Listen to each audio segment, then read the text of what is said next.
Ageu, capítulo de número 1, eu quero ler com vocês e depois vamos comentar algumas coisas que Deus transmitiu ao meu coração e eu quero transmitir à igreja nessa noite. Profeta Ageu, capítulo de número 1, diz o seguinte, acompanhe comigo.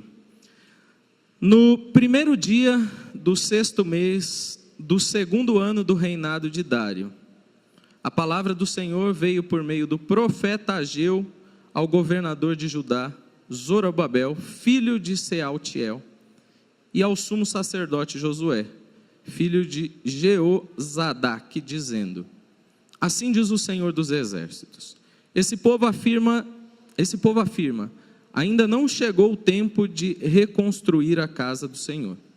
Por isso a palavra do Senhor veio novamente por meio do profeta Ageu. Acaso é tempo de vocês morarem em casas de fino acabamento, enquanto a minha casa continua destruída? Agora, assim diz o Senhor dos exércitos, vejam aonde os seus caminhos os levaram. Vocês têm plantado muito e colhido pouco. Vocês comem, mas não se fartam. Bebem, mas não se satisfazem. Vestem-se, mas não se aquecem.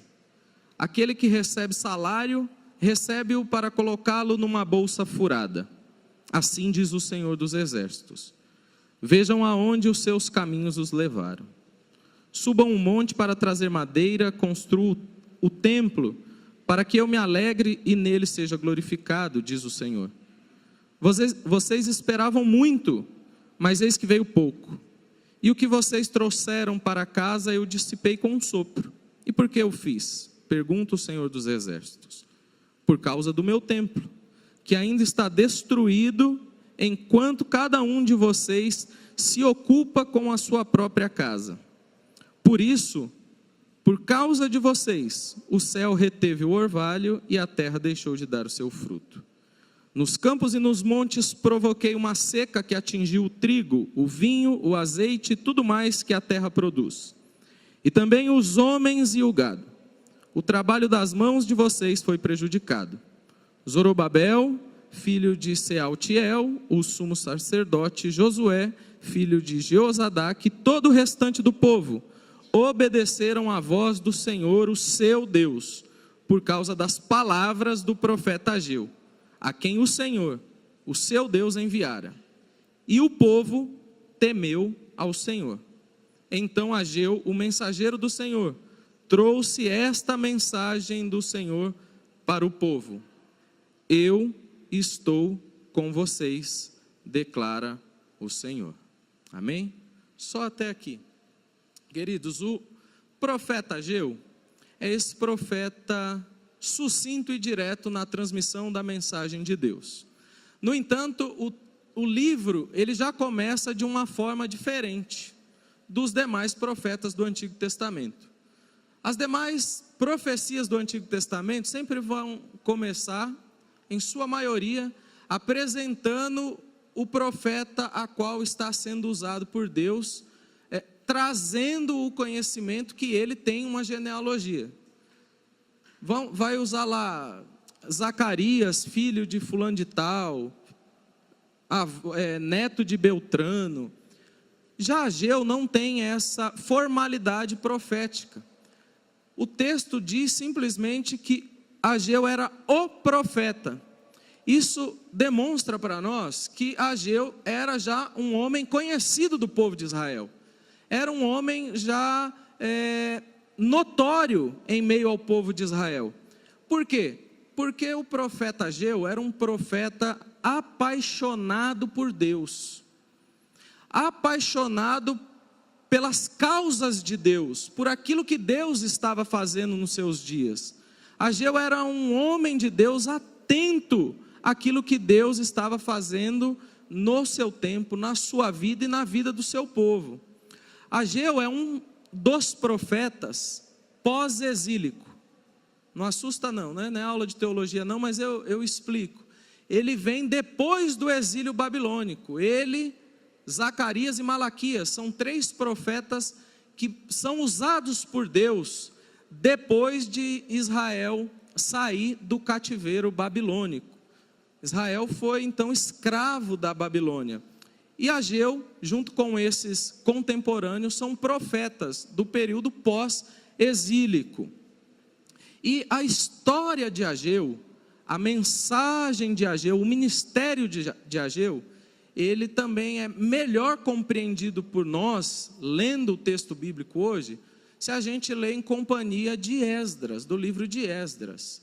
Por quê? Porque o profeta Ageu, ele profetiza no período de Esdras.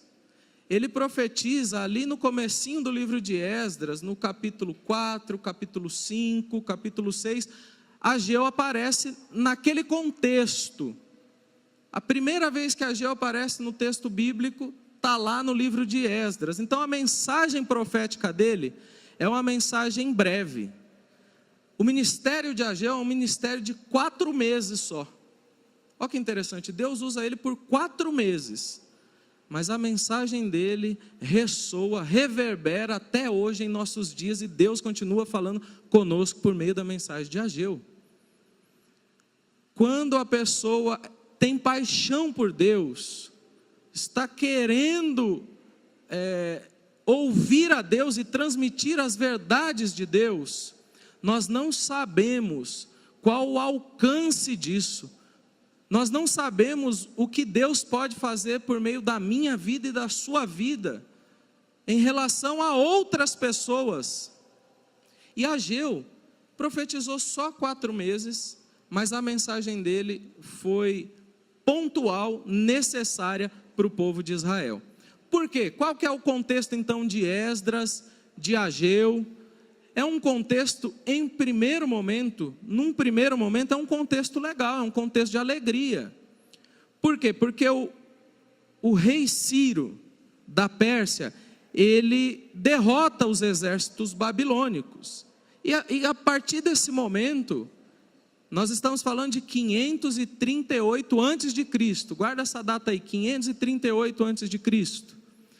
Nesse momento, então, que Ciro derrota os babilônicos, ele emite um decreto em relação à vida dos judeus, e fala assim, ó, a partir de agora vocês têm liberdade, pode voltar para Jerusalém, vai lá como um povo, reconstrua a cidade de Jerusalém, reconstrua o templo, e vai viver a vida de vocês são livres novamente. Deus tem seus meios, né, queridos? Hoje de manhã nós ouvimos um testemunho na escola bíblica, que é só um milagre. E a gente, como homens e mulheres de fé, ainda acreditamos em milagres. O Adenilson contou um testemunho para a gente hoje, que a gente ficou com uma interrogação. Mas se você quiser saber o testemunho, vem na escola bíblica, eu pergunto para o Adenilson depois. Mas Deus ainda opera milagres. E foi isso que aconteceu com o povo de Israel. Foi liberado, saiu do cativeiro, pode voltar. E nesse primeiro momento, então, o contexto é de alegria. Por quê? Porque o Salmo 126 da nossa Bíblia expressa muito bem o que aconteceu com Israel nesse momento de voltar para sua casa. Porque imagina você ser escravo, ter que abandonar o seu país de origem. E agora eu lembrei dos venezuelanos, né? Lembrei de alguns irmãos imigrantes aí. Imagina você ser forçado a sair da sua pátria, morar por longos anos em outra pátria, 70 anos, uma vida, eles ficaram na Babilônia. E de repente eles são libertos, por meio de um milagre. Deus usa o rei Ciro. E já havia profecias em relação a isso da boca de Isaías e de Jeremias, profetas de Israel. Um homem, Ciro, vai nos libertar. E olha aí, aconteceu. Então o Salmo 126 vai mostrar Israel como aqueles que sonham. Lembra desse Salmo 126? Você que é crente, que lê a Bíblia, está lá, o Salmo 126 diz que Israel nesse momento estava como os que sonham. Ou seja, eu não estou acreditando que isso está acontecendo conosco. Nós estamos voltando para a nossa pátria. As profecias estão sendo cumpridas de fato. Profeta Isaías e profeta Jeremias disseram isso, que depois de 70 anos na Babilônia nós retornaríamos para a nossa terra. eles disseram que os pensamentos de Deus são maiores do que os nossos pensamentos. É essa profecia aí, é esse texto que você conhece, que se refere a esse contexto do povo e da vida de Israel. Então o povo, ele está feliz nesse primeiro momento, ele está contente. Ele está tão contente que em Esdras capítulo 3, vai dizer que eles lançam até os alicerces do templo que tinha sido destruído. O templo de Salomão, bonito, tinha sido destruído. Mas havia tanta alegria no coração dos judeus nesse período, que eles lançaram os fundamentos, os alicerces do novo templo. Porém, queridos, isso é 538, né? Como eu disse. 4 anos mais tarde, então, 534 antes de Cristo, porque como é antes, vai reduzindo a numeração, né? Não aumenta, vai reduzindo. Então, em 534 antes de Cristo, o cenário muda. Há uma forte oposição de alguns meio-irmãos samaritanos e alguns estrangeiros em relação à construção. Eles querem participar da construção, mas com segundas intenções. E os judeus, muito nacionalistas, e são até hoje, né? Quem tem contato com judeus sabe disso, fala, não. Samaritano não tem vez. Eles tinham uma briga com os samaritanos, e eram meio-irmãos. Os samaritanos, revoltados, vão até um rei, que já não é mais o rei Ciro, agora é o rei Dário, que nem nós lemos aqui no texto, inventa um monte de coisa, um monte de calúnia, e diz que o povo é perigoso, e que se eles se estabelecer, ninguém vai tomar conta deles. Então, Esdras no capítulo 4, versículo 24, vai dizer que as obras param. As obras da cidade e do templo são embargadas. Eles são proibidos de construírem o templo. Então, num segundo momento da profecia de Ageu, o cenário já não é mais de alegria, mas agora o cenário muda. O cenário agora passa a ser um cenário de desânimo, de tristeza. Essa notícia, esse embargo, levou Israel a um tempo de crise. Uma crise espiritual, econômica, levou a uma letargia na vida do povo, a um cansaço, um sono espiritual. O povo se acomodou tanto com esse problema, que se passaram 14 anos nessa situação de letargia, de sono espiritual e moral do povo de Israel. Porque nesse período aconteceu muitas coisas. Muitos de Israel se envolveram com outros povos. 14 anos não são 14 dias. E aí nós chegamos em 520 a.C., onde Ageu então anuncia essa palavra que nós lemos. Até agora eu situei o contexto. Um contexto de alegria, um contexto de tristeza, de crise. E agora Ageu então profetiza. Agora é o texto que nós lemos. Ageu traz uma mensagem de Deus. O versículo 1 diz, no primeiro dia do 6º mês de blá, blá, blá, blá. É difícil de entender, né? Você tem que prestar atenção. Por isso que eu gosto de ler com a igreja. Mas o que está acontecendo aqui é o mês de agosto de 520 a.C. No mês de agosto de 520, Ageu profetiza. E qual é a mensagem de Ageu para Israel? E qual é a mensagem de Ageu para nós hoje, né? Porque distanciar tanto assim o texto bíblico parece que não é para a gente. Mas tem lições importantes para a nossa vida também. Assim como teve para Israel, tem para nós também. Primeiro, a mensagem de Ageu, da qual nós lemos, e nós ainda leremos um pouco mais no capítulo 2, é uma mensagem que anuncia a situação que Israel está vivendo. Situação de letargia, de sono e de cansaço. É uma mensagem que desperta o povo para a realidade que eles estão vivendo.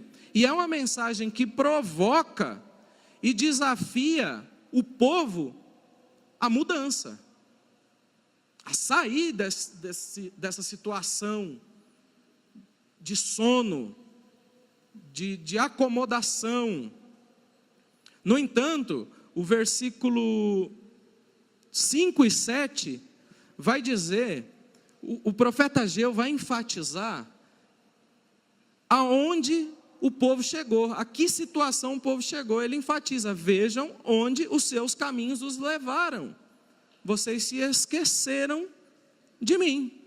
14 anos foi o suficiente para nos afastar, para afastar o povo de Deus do seu Deus.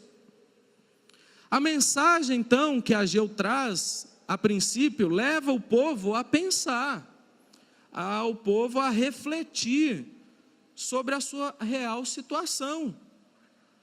A mensagem faz com que o povo traga à consciência aquilo que eles estão vivendo.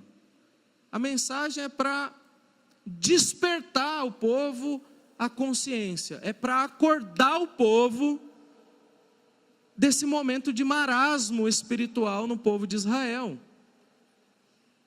E essa mensagem do profeta traz uma provocação ao povo e, ao mesmo tempo, também uma ordem. Você está com a sua Bíblia aberta aí? Vamos lá, versículo 2 e versículo 3. Assim diz o Senhor dos Exércitos: este povo afirma, ainda não chegou o tempo de reconstruir a casa do Senhor. Ou seja, 14 anos se passou e eles estão falando que não chegou o tempo de reconstruir a casa do Senhor. E o versículo 3 diz: por isso a palavra do Senhor veio novamente por meio do profeta Ageu. Acaso é tempo de vocês morarem em casas de fino acabamento, enquanto a minha casa continua destruída? Essa é a mensagem de provocação de Ageu ao povo de Israel. Essa é a mensagem de Ageu, de Deus, por meio de Ageu ao povo, para dizer: acorda! O que o profeta quer dizer com esses versículos? O que Deus quer dizer com esses versículos ao povo de Israel? Qual é a importância do templo para Deus, né? Porque parece que Deus está meio bravo, não parece que Deus está meio bravo? Parece que Deus está meio melindroso, né? Vocês têm casa, eu não tenho. Eu moro de aluguel. Parece que Deus está tendo problemas porque Ele não tem casa. Se você lê despercebido, distraído, parece que é isso. Parece que Deus está cheio de melindre. O povo tem casa, eu não tenho casa. Mas vamos entender isso, queridos. Deus não está melindroso por conta de 4 paredes. Vamos entender qual a importância do templo para o povo de Israel e para Deus. Então, primeiro, para o povo de Israel, o templo tem uma importância comercial tremenda, porque as coisas aconteciam ao redor do templo. Ou seja, a importância para a vida do povo era questão comercial, era monetário, era questão de sustento, porque sempre foi assim, sempre aconteceu assim. Vai em cidades do interior. Quem gosta de ir para o interior? Eu gosto de ir para o interior. Olha lá o Tiagão, muita gente gosta. Vai nas cidades do interior e percebe como são construídas as cidades do interior. Tem uma igreja, uma praça e uma rua. Aí depois as cidades vão crescendo, né? Mas pode ver. Você acha que Ribeirão foi diferente? Vocês acham que foi como? Igreja matriz, algumas casinhas ali, e hoje é o que é. Não é uma big cidade, uma grande cidade, mas é uma cidadezinha mais ou menos, né? Eu amo Ribeirão. É difícil sair de Ribeirão. Mas é assim que era em Israel e é assim que é. Então, para a vida do povo, a igreja era importantíssima para o comércio. A vida acontecia ao redor do templo. Deus está preocupado, sim, também com o sustento do povo. Você acha que Deus não se preocupa com o nosso sustento? Senão Ele não diria que o justo não mendigará o pão. Então o templo era importante para o povo por conta disso, mas o povo não estava percebendo não estava percebido disso. Segundo lugar, o templo também tinha uma importância muito grande para as relações humanas. Tinha importância relacional. Se era ao redor do templo que acontecia o comércio, onde as pessoas trocavam suas mercadorias, é ao redor do templo então que a vida acontecia. Era lá que as pessoas se viam, era lá que elas se encontravam, era lá que as pessoas discutiam, no bom sentido, tá? Estudavam. Lembra do episódio de Jesus com 12 anos? Família foi para Jerusalém. Família fez o que tinha que fazer como judeus, e Jesus ficou. O pai e a mãe, José e Maria, voltaram depois de um dia de caminhada, um negócio assim, é que eles percebem que Jesus não estava com a galera. Jesus tinha ficado. E Jesus tinha ficado aonde? No templo. E diz os evangelhos que ele estava dando aula para os fariseus. No entanto, nenhum fariseu escolheu ele para ser aluno, né? Falou assim, vou arrumar um encrenca com esse moleque. Quero saber desse moleque aqui na escola de profeta, não. Na escola de escriba, não. Então, o templo, ele tinha essa importância também de relacionamento das pessoas. A vida acontecia ali. Tinha questão econômica, comercial, mas tinha questão de relacionamento. Era em volta do templo, nos átrios do templo, que as pessoas também cuidavam uns dos outros. No entanto, quando a religião se tornou uma instituição excluindo Deus do templo, Jesus meteu o chicote neles. Falou, agora vocês estão indo longe demais. Isso acontece ao redor, mas não dentro.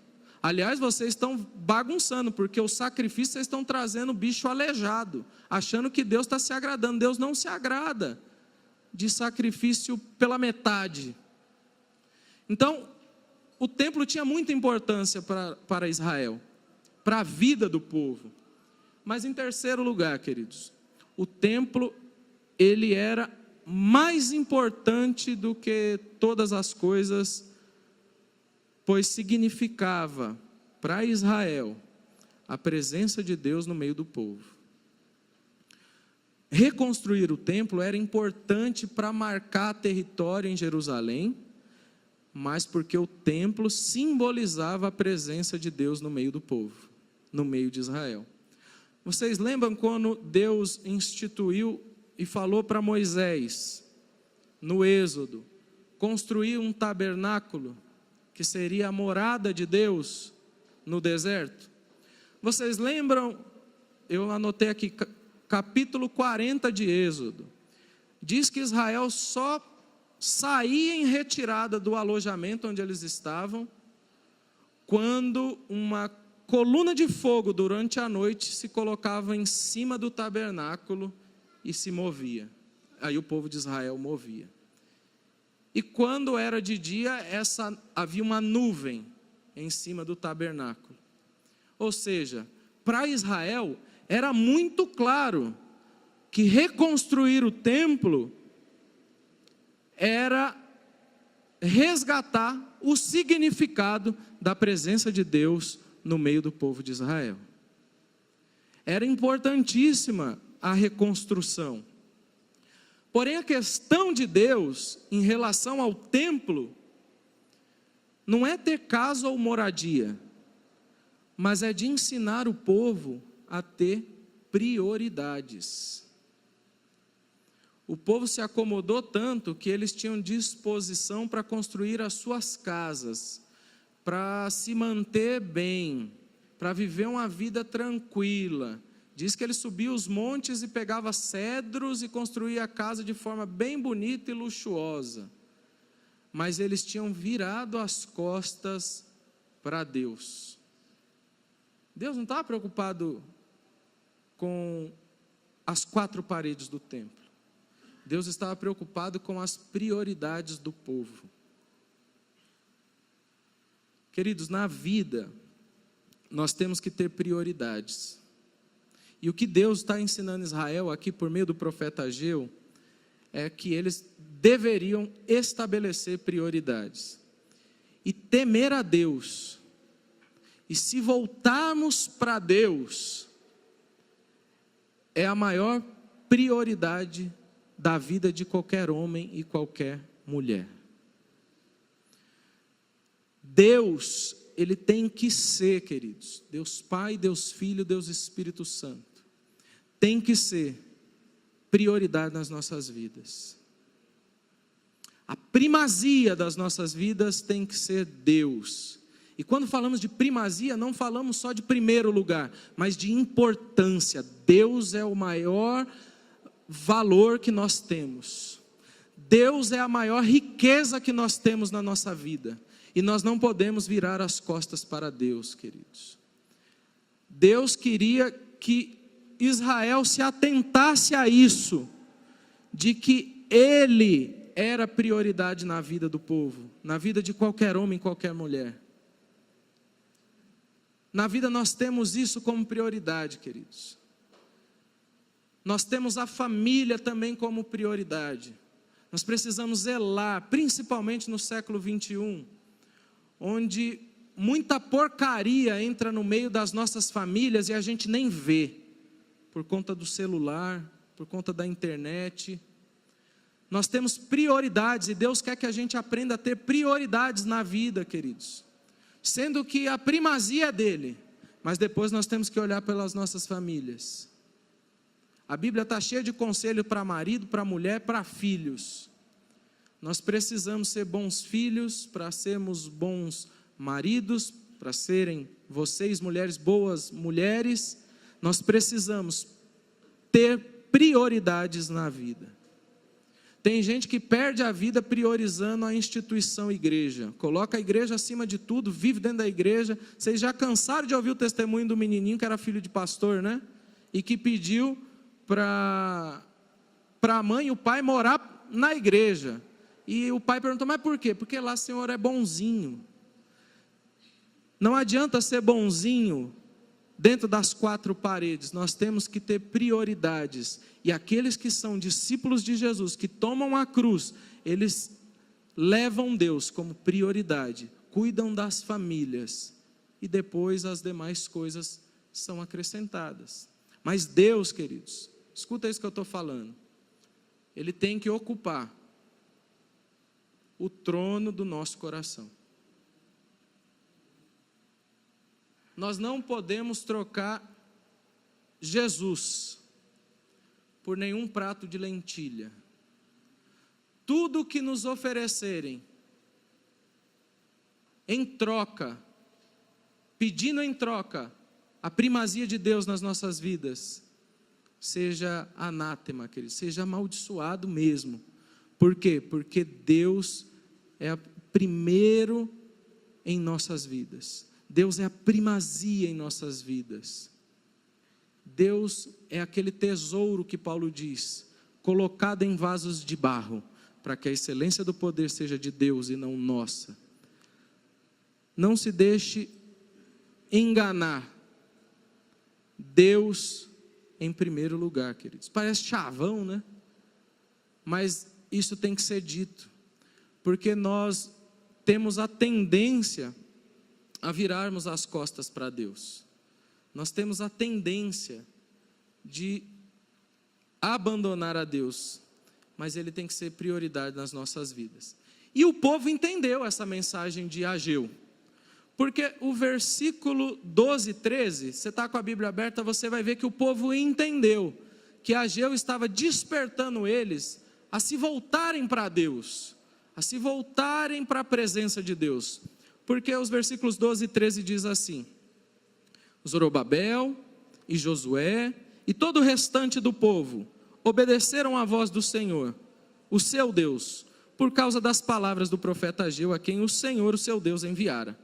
E o povo temeu o Senhor. E o povo temeu o Senhor. Na quinta-feira, queridos, o Christian trouxe a mensagem sobre Provérbios capítulo 1. Às quintas-feiras nós estamos proverbiando. Toda quinta nós vamos falar de um capítulo de Provérbios. E a essência do capítulo 1 de Provérbios é o seguinte: tema a Deus sobre todas as coisas.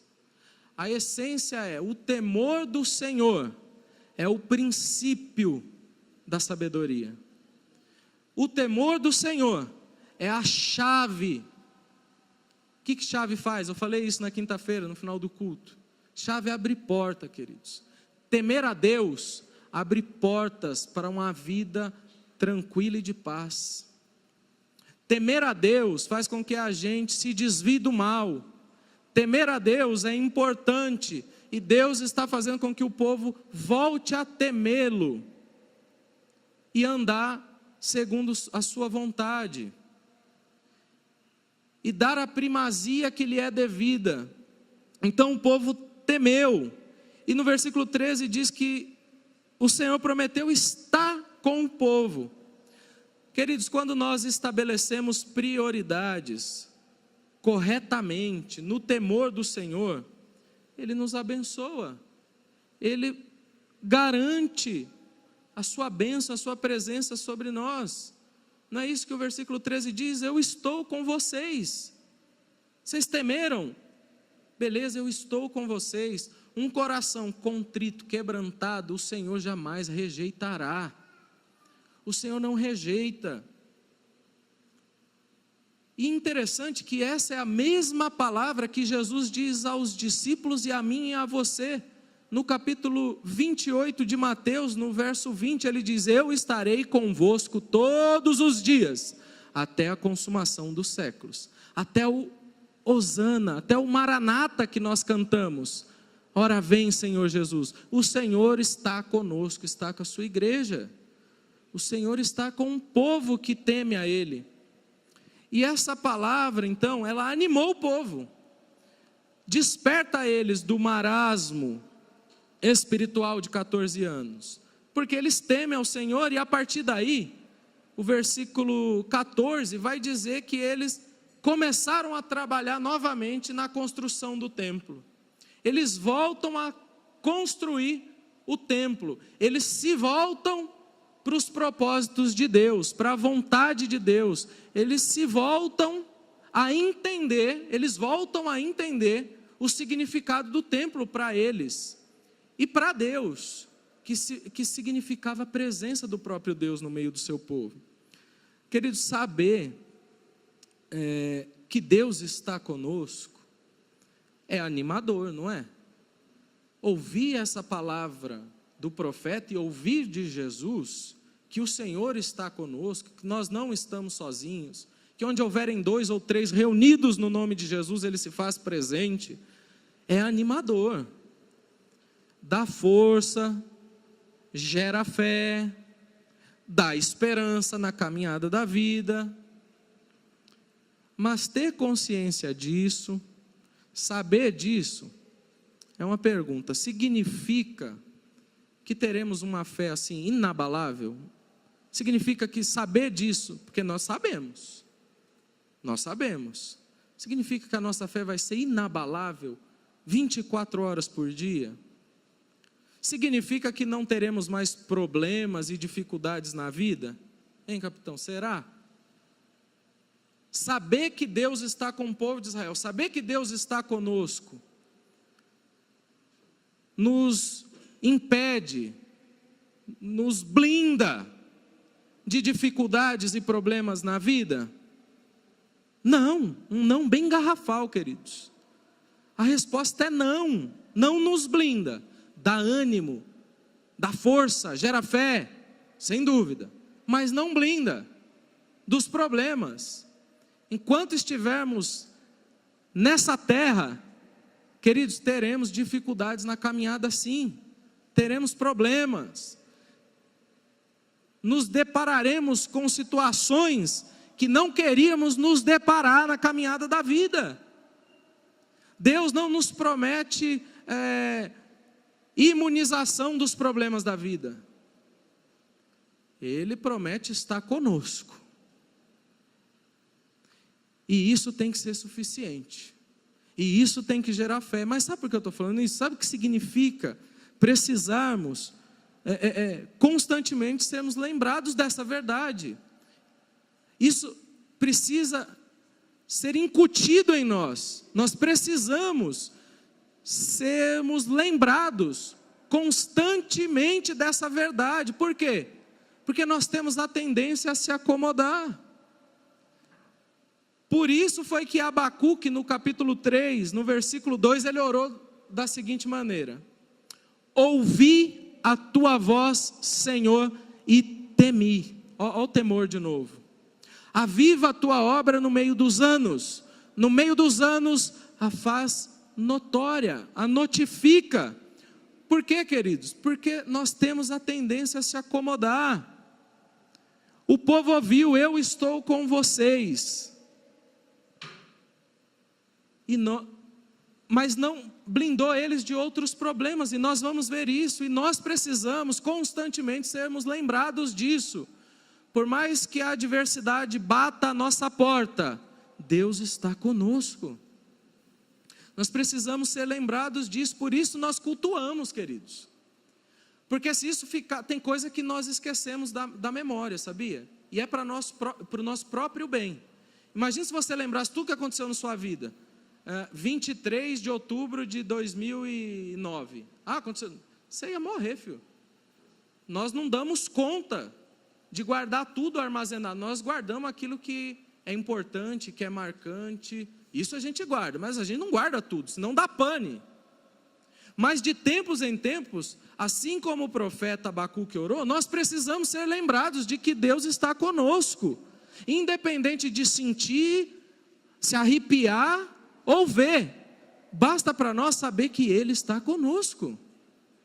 Isso tem que ser o suficiente para a caminhada da fé.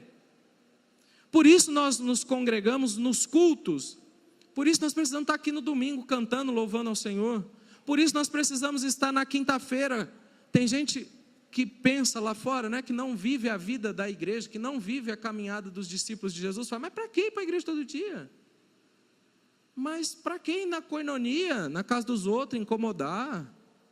Para que ir para a IBD, se o pastor vai pregar no domingo? Não precisa ir lá na IBD de manhã. Nós precisamos, queridos, ser lembrados de que Deus está conosco, porque a gente esquece. Principalmente quando a dificuldade vem. Nós temos a tendência a culpar Deus em primeiro lugar. Por que Deus? Mas por que Deus? Mas Deus está nos mostrando por meio de Ageu, do profeta Ageu, que nem tudo é Deus não, gente. O texto diz: olha onde os seus caminhos os levaram. Por isso a profecia vem nos despertar, a mensagem vem nos despertar, para a gente se atentar onde nós temos errado, e sermos lembrados de que o Senhor está conosco, de que precisamos do Senhor, e de que Ele é quem perdoa pecados, e de que é Ele quem restaura a vida, reconstrói vidas, reconstrói histórias e sonhos. É Ele, Deus, que faz isso. E nós precisamos ser lembrados, por quê? Porque no capítulo 2, queridos, nós vamos ver, capítulo 2, versículo 1 e 2, nós vamos ver que o povo desanima de novo. Capítulo 2, versículo 1 vai dizer, a palavra veio agora em setembro, ele começou em agosto a profetizar, agora veio em setembro de novo, quase 2 meses depois, finalzinho de setembro, e ele fala assim, palavra do profeta Ageu: pergunte o seguinte ao governador de Judá, Zorobabel, pergunte a Josué e ao restante do povo: quem de vocês viu este templo em seu primeiro esplendor? Comparado a ele, não é como nada o que vocês veem agora. O que o profeta está falando? O profeta sabia que no meio do povo haviam homens e mulheres que tinham visto a glória do templo de Salomão.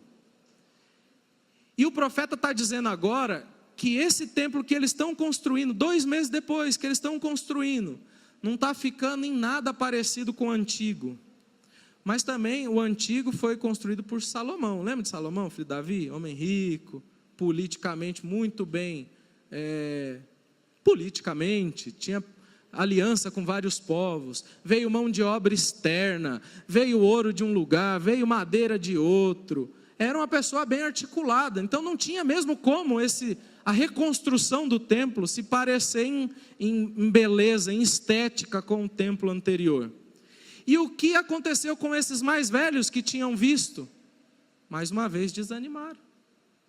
Ah não, para que nós vamos construir templo de novo? 2 meses, gente, 2 meses.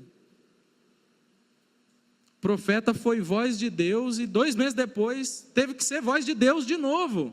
Porque nós temos a tendência a quê? Se acomodar. E precisamos fazer a oração de Abacuque. Aviva, traz vida no meio dos anos faz notória. Traz vida de novo, porque 2 meses depois os caras desanimaram novamente. Isso mostra que não é o povo de Israel, queridos. Isso mostra que nós somos inconstantes na caminhada em muita coisa. No trabalho, na vida a dois, na igreja, no ministério. Nós somos inconstantes em muitas coisas. Quantos de nós não começou um curso e não terminou? Não precisa levantar a mão não, né? Quantos de nós não começamos alguma coisa e não terminamos? Por isso que Jesus fala, ó, vai entrar numa obra? Aliás, comentaram isso de manhã hoje também, né? Vai entrar numa obra? Faz os cálculos, meu. Senão você vai passar vergonha. Calcula. Vai parar pela metade? Nós somos inconstantes, queridos. E eles foram inconstantes porque acharam que o templo estava ficando feio. Como se Deus estivesse preocupado com a estética do templo. Queridos, Deus está preocupado com a minha e com a sua obediência e fidelidade. Com a nossa constância na fé. Que a gente não seja abalado pelas intempéries, pelas dificuldades da vida. Jesus diz para nós, tem de bom ânimo. Nós não podemos nos curvar a essas coisas que não esperamos. Quantos não sofreram com a notícia de Brumadinho, e agora com essa morte precoce de meninos, com futuro pela frente no futebol? Quantos meninos que você conhece, que eu conheço, que sonham em ser jogador de futebol? Aqui na igreja tem um monte frustrado, tem um monte que Jesus precisa curar. Oh, aleluia, começa aqui, Jesus, começa aqui. Quantos meninos? E a gente se deparou com essa desgraça, isso é uma desgraça. Mas nós, queridos, precisamos ser a igreja de homens e mulheres de fé que tem esperança na promessa do Cordeiro de Deus que tira o pecado do mundo. Nós não podemos viver de forma inconstante, porque Deus está preocupado com a nossa fidelidade, com a nossa obediência. E interessante que Ele não se cansa de nos lembrar disso e nos encorajar. Deus não se cansa, queridos, de mim e de você. Às vezes a gente aqui como pastor dá uma cansada de um ou de outro, assim, vou ser sincero, pode abrir o coração com vocês? Meio que terapia. Por quê? Porque você está 1 ano caminhando com a pessoa, aconselhando, né? A gente não manda ninguém fazer nada, mas a gente aconselha, a gente anda junto, a gente chora junto. Aí a pessoa comete o mesmo erro. Aí passa 1 mês, 2 meses, vou usar os 2 meses ali, né? 2 meses foi o suficiente para acomodar. Aí passa 2 meses de novo. Aí você chora de novo, ora de novo. Ai, minha fé, estou perdendo a fé, Jesus não me ama mais. Jesus não morreu por mim, morreu pelos eleitos. Morreu pelos escolhidos, não morreu por mim, eu não sou escolhido. Parece o Hard, né? Ó céus, ó vida, e a chuva na cabeça. Queridos, Deus não se cansa de nos encorajar, porque Ele nos ama a ponto de dar o seu Filho na cruz do Calvário por mim e por você. E essa mensagem nunca será desatualizada, será sempre atualizada. Será sempre verdade, até a consumação dos séculos. Será sempre verdade, o Senhor está conosco. E Ele não se cansa de nos encorajar, porque no versículo 4 do capítulo 2, olha o que Deus diz a Zorobabel, a Josué e ao povo. Coragem, Zorobabel, declara o Senhor. Coragem, sumo sacerdote Josué. Coragem ao trabalho, ó terra, declara o Senhor. E lá no finalzinho, no versículo 5, ele ainda diz assim: não tenham medo. De tempos em tempos nós precisamos vir à igreja assim, para ouvir de Deus: coragem. Tem vida batendo no seu coração, coragem.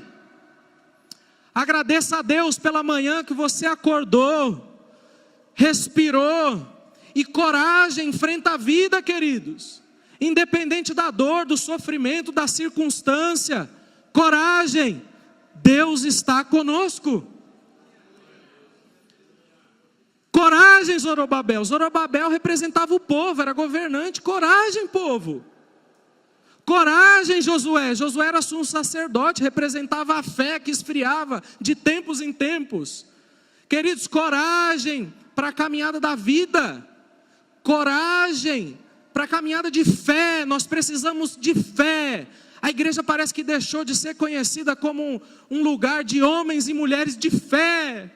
Para onde está indo a nossa fé?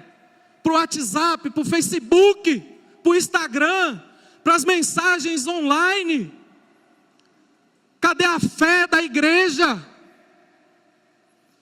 Jesus diz para nós hoje: coragem. Sai com Manabaçu de canto. Coragem. A vida exige de nós coragem. Deus quer nos dar coragem hoje, queridos. Nós estamos diante da mesa do Senhor. O Senhor quer nos dar coragem. Coragem, Zorobabel. Coragem, Josué. Coragem, igreja. Coragem. Coragem. Agradece a Deus pela vida e coragem. Enfrenta os desafios da vida. Eu sei, queridos, que é difícil. Nós somos carne e osso. Por isso que a Bíblia diz que nós de vez em quando temos que orar como alguns homens e mulheres da Bíblia: Senhor, tem misericórdia, lembra que somos pó. Está faltando você fazer isso, está faltando a gente fazer isso. Voltarmos a ser homens e mulheres de fé que diz: Senhor, eu sou pó, tem misericórdia, mas me dá coragem. Me dá coragem que eu quero continuar a caminhada. Eu esfriei na fé. Eu virei as costas para o templo, que significa a tua presença. Mas me dê coragem, eu quero continuar na batalha. Eu quero continuar na vida. Coragem! Aleluia! Glória a Deus. E ele ainda diz: não tenha medo. Porque a falta de coragem é covardia, queridos. É covardia, não é medo. Então ele quer que a gente tenha coragem e que também não tenha medo. Porque o medo, ele tem um poder de paralisar. O medo paralisa. Você já viu uma pessoa com medo? Quando está com muito medo, se assusta? Para. O medo gera um monte de fantasma aqui, ó, na cachola. Medo gera fantasma que às vezes nem existe. Eu lembro uma vez que meu pai achou que tinha um homem. A gente estava na casa da minha tia lá no Vila Gomes. Eu era criança. E era noite, e um vizinho estava construindo uma casa, e tinha uma coluna levantada, e o vizinho, o infeliz do vizinho, colocou um chapéu naquela coluna. Rapaz, pensa nos homens cagão. Ligaram até para a polícia, que tem um homem fazendo vigia na porta de casa. O medo gera fantasma, e você tem medo de fantasma. E às vezes a gente fica com medo de fantasma, mas Deus está falando para o povo e para mim hoje: coragem, não tenha medo. Então vamos fazer um negócio? Pega seus medos aí, ó. Pega os seus fantasmas aí. Você trouxe alguns que eu sei. Estou estudando psicologia. Eu sei que tem alguns psicólogos aqui. Pega os seus medos aí. Pensa neles. E abra Romanos capítulo 8 comigo. Você faz isso comigo? Abra aí, Romanos capítulo 8. Romanos capítulo 8. Deixa eu ver se eu marquei aqui. Opa, está aqui marcadinho. Romanos capítulo 8. Versículo 31. Mas eu quero que você acompanhe a leitura comigo. Você vai acompanhar a leitura comigo. Para ficar ouvindo eu não. Pregar já é difícil para chuchu, tá? Você que não prega, quem prega sabe. Falar aqui um tempão é difícil, meu. Eu prefiro o diálogo, eu prefiro a EBD. Por isso que eu venho para a EBD. EBD a gente conversa. Pregar é difícil. Então eu quero que você acompanhe aí comigo. 8:31 de Romanos. Pegou seus fantasmas, seus medos? Vamos ler aqui, ó. Que diremos, pois, diante dessas coisas? Se Deus é por nós, quem será contra nós? Aquele que não poupou seu próprio filho, mas o entregou por todos nós, como não nos dará juntamente com ele, e de graça todas as coisas? Quem fará alguma acusação contra os escolhidos de Deus? É Deus quem os justifica. Quem os condenará? Foi Cristo Jesus que morreu, e mais, que ressuscitou, e está à direita de Deus, e também intercede por nós. Quem nos separará do amor de Cristo? Será tribulação, ou angústia, ou perseguição, ou fome, ou nudez, ou perigo, ou espada? Como está escrito, por amor de ti, enfrentamos a morte todos os dias, somos considerados como ovelhas destinadas ao matadouro. Mas em todas essas coisas, somos mais do que vencedores, por meio daquele que nos amou.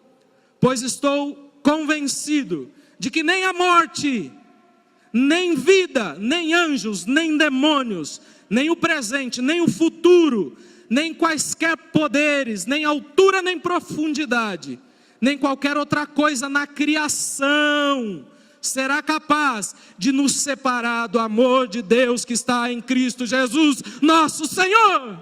Aleluia! Pega seus medos e põe debaixo da cruz. Mostra para Jesus.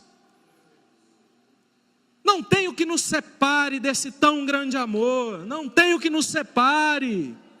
Coragem. Para de medo. Para de desculpa. Toma a cruz e siga. Sem melindres, sem receios, se entrega de verdade a Jesus, para de ser caminhante da igreja. Sabe quando Pedro estava lá com medo de que fosse preso junto com Jesus e ficou caminhando de longe, e Jesus dá uma olhada para ele, rapaz, que olha, tremeu na base. Não espera Jesus olhar desse jeito para você não. Tenha coragem, caminha com Jesus. Jesus não tem amante, Jesus tem amada igreja de Jesus. Para de andar de longe, anda pertinho de Jesus. Andar perto de Jesus é bom. Não tenha medo. O nosso Jesus é esse Jesus, queridos, que estará conosco todos os dias. E para a gente concluir, que eu achei que ia ser breve, né? Rendeu. Eu falei para a Pri, não, Pri, pode mandar bala no louvor aí que eu vou ser breve. E o louvor é bom, vamos falar a verdade, é bom, não é? E você viu que hoje nós tínhamos 2 Tiago, tinha 2 Tiago aqui, ó. O Luciano e o Tiago, os caras são gêmeos, ó, foi separado na barriga da mãe. E nós reatamos a família, a igreja faz isso. Cadê o Tiago? Sumiu. Ah, tá ali, ó. Some não, eu vi que ele estava na escada, agora ele foi respirar, porque está quente, né? E para a gente concluir então, queridos, olha o versículo 9 do capítulo 2 de Ageu. Versículo 9 do capítulo 2 de Ageu diz, é o chavão do profeta Ageu. A glória deste novo templo será maior do que o do antigo, diz o Senhor dos Exércitos. E neste lugar estabelecerei a paz. Oh, aleluia. A glória da segunda casa, a glória do novo templo, não estaria, queridos, na luxuosidade, não estaria na grandeza do templo, não estaria na beleza estética, mas estaria em ter a honra no futuro. Escuta aí, hein? A honra daquele templo simples seria no futuro acolher, acomodar e receber Jesus de Nazaré, o Rei dos Reis e Senhor dos Senhores. Foi nesse templo simples que Jesus pregou. Você sabia? Olha que coisa linda. Ele recebeu uma reforminha de Herodes, porque pensa, nós estamos em 520, o templo foi terminado em 516 a.C., acabou em 516, Esdras nos informa. De 516 até Jesus, meu amigo, 500, a nossa casa depois de 10 anos precisa de reforma, imagina um templo depois de 500 anos. Herodes foi lá e pintou. Foi nesse templo que recebeu o Senhor dos Senhores, o Rei dos Reis, o Senhor Jesus, o meu Senhor e o seu Senhor. A honra não estava nas paredes, não estava na estética. É isso que Jesus estava ensinando Israel. A honra estava em receber o Cordeiro Santo de Deus que tira o pecado do mundo. A glória não estaria no templo em si, queridos, mas em Jesus, aquele a quem nós rendemos louvor e glória para todos sempre. Aleluia! O que é a mensagem de Ageu, então, para a gente terminar? Eu quero pedir para você se colocar de pé, nós já vamos ceiar. Nós vamos ceiar.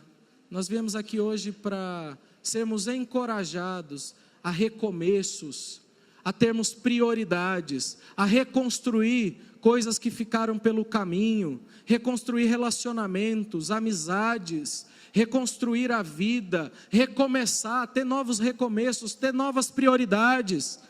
E o que a mensagem de Ageu contribui nesse sentido, nos ensina? O que traz para nós hoje? Que Jesus não está muito preocupado não, com a aparência, queridos. Para de se preocupar e de colocar máscara. Seja quem você é. Jesus sabia até que esse templo, que teve a honra de recebê-lo, 70 anos depois do nascimento de Jesus, ele sabia que esse templo ia para o chão. Tito, em 70, destruiu o templo. Jesus não está preocupado com o templo, Jesus não está preocupado com estética, Jesus não quer ver você de máscara, Jesus está preocupado com a mim e com a sua integridade física, moral, espiritual. Ele nos quer inteiros e íntegros diante dele. Jesus está preocupado com o meu e com o seu coração, com a minha e com a sua fé. Deus não nos quer ver destruídos, como ele sabia que o templo seria, pois ele disse, não ficará pedra sobre pedra. Os homens ficaram admirados com a pintura de Herodes, e ele falou, não vai ficar pedra sobre pedra. Mas ele se preocupa assim, queridos, com os nossos desânimos, com a nossa falta de fé, por conta dos problemas da vida. Mas ele deseja, o Senhor Jesus deseja, que em meio a toda a nossa inconstância na caminhada, a gente tenha coragem, elimine os medos para recomeçar aquilo que parou pelo meio do caminho, a reconstruir, queridos, aquilo que já foi um sonho. Homens e mulheres de fé têm esperança, e têm esperança, queridos, porque a glória de Deus habita em nós por meio do Espírito Santo.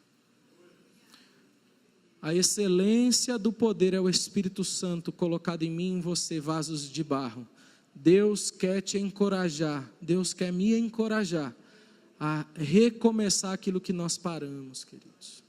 Quer nos animar a caminhada de fé, quer nos animar para a vida, porque a vida é difícil mesmo. Dizer que não é mentira. Se você for em algum lugar e o pastor pregou, agora você aceitou Jesus, sua vida vai melhorar, não vai ter mais dor de cabeça. Mentira, eu tenho enxaqueca até hoje. E depois que eu virei pastor, piorou. Estou brincando. Deus tem dado graça, Deus tem abençoado. Deus quer nos encorajar, queridos, a novos recomeços que glorifiquem ao Cordeiro de Deus, que tira o pecado do mundo.